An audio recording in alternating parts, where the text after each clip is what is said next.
કેવા ભોટનો ગપાતો પુરાય નહીં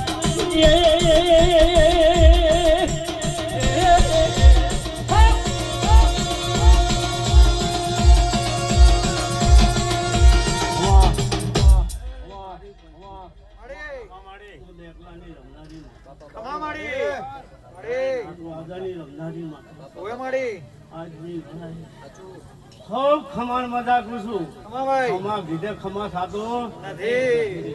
નાગજીભાઈ હું માતા નાખું છું અને આજથી વડાએ એટલું પૂછું પ્રભારીઓ ઠાકોરો પ્રજાપતિઓ મારા 18 આલમને કોઈ બાકી રહેવું નથી એને મોકલ દૂધ પાણી છોકરી ખમાન મજા રહે આટલું વેળાએ હું પહોંચી સરપંચ